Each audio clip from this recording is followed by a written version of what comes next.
CMD Boxing Reports, Ronell Higg reporting here, and I am back at it for the boxing fanatics. So, Pascal versus Bivol. Well, the only things I can say about this matchup is that it was a stay busy fight for Bivol and a survival fight for Pascal. Now, we all has to be honest with ourselves, okay? We all knew that John Pascal had no chance in walking away as the winner in this fight.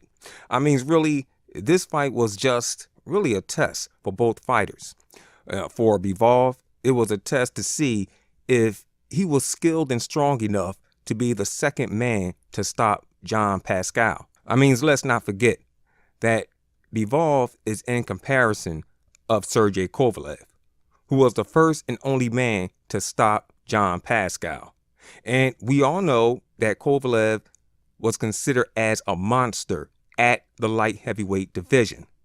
However, with Kovalev now being on like the downslide of his career, with being stopped twice, they're now looking for another monster to replace the old one, right?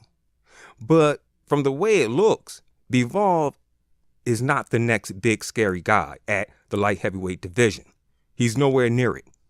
I mean, don't get me wrong, because Bivol is very technically skilled at his craft. I mean, for a guy with only 15 fights under his belt, he has some of the best footwork and counterpunching abilities for someone who is in the early stages of his pro career.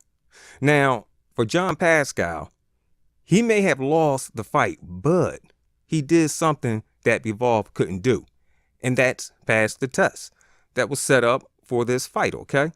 Pascal's job was to go into this fight and survive, and that's what he did.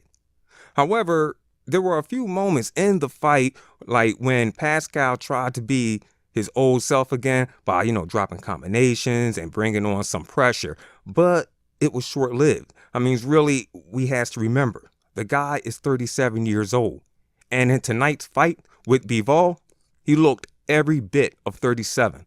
However, he did survive 12 rounds with the much younger and fresher Bivol. And once again, that's the only thing he was brought into this fight to do. And he passed the test. Now, there was some things like with the punch stats. Like, they said that Bivol had landed like 168 punches on John Pascal's head.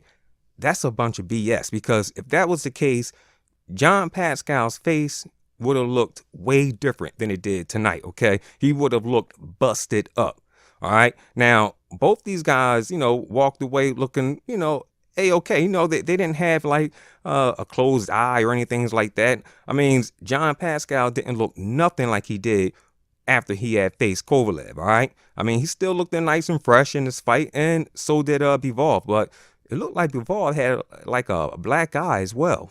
However, it was a pretty good matchup, I can say. I mean, although it was a test, but it was still interesting to watch. Now, some people may say, well, if you knew that Bivol was going to steamroll right through John Pascal, why'd you watch the fight?